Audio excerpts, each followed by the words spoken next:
يكون الذين إذا ذكر الله وجلت قلوبهم وإذا تليت عليهم آياته زادتهم إيمانا وعلى ربهم يتوكلون ইমানদার তো তারাই, ইমানদার হলো তারাই আমি রব্বুল আলামিন আমার নামটা শোনার সাথে সাথে অন্তরটা ভয় কেঁপে ওঠে।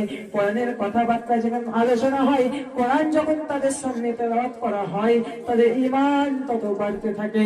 এই মুসলমান চিন্তা করে দিলে হাত দিয়ে বলুন, বুকের মধ্যে হাত দিয়ে বলুন, মসজিদে যখন আজান হয় আল্লাহু আকবার আল্লাহু আকবার, আজান শুনে আমি চাষি, আমি ব্যবসায়ী, আমি চাকরিজীবী মানুষ, আমি ব্যবসায়ী মানুষ, আমি চাষি মানুষ, আমার দিনটা চাষের জমিতে আমার মাটি খুঁড়তে খুঁড়তে চাষ করতে করতে আজানের শব্দটা, আজানের ধ্বনিটা শুনে আমার দিন যদি না কাঁপে, আমি এখনো পর্যন্ত মুসলমান হতে পারিনি।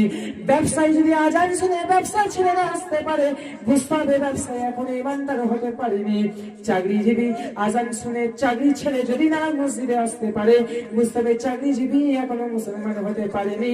আর কোরআনের আয়াত শুনে যদি তার ঈমান যদি না বাড়তে থাকে, বুঝতে হবে ঈমান এখনো আমার পরিপূর্ণ হয়নি।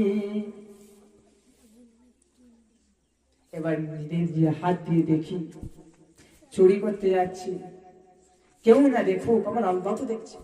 যুবক ভাইরে, রাতের অন্ধকারে লেপের তলায়, এখন শীতকাল, মোবাইলে ফ্রি ফায়ার, পাবজি, যত রকমের খারাপ জিনিস দেখছি, কেউ তো দেখতে পাচ্ছে না, আব্বা দেখতে পাচ্ছে না, মা দেখতে পাচ্ছে না, লেপের তলার ভেতরে যত রকমের নোংরা জিনিস সব দেখছি, কেউ তো দেখতে পায় না।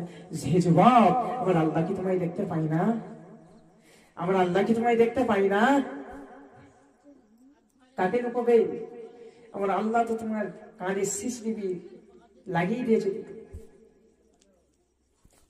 শপিং মলে বাজার করতে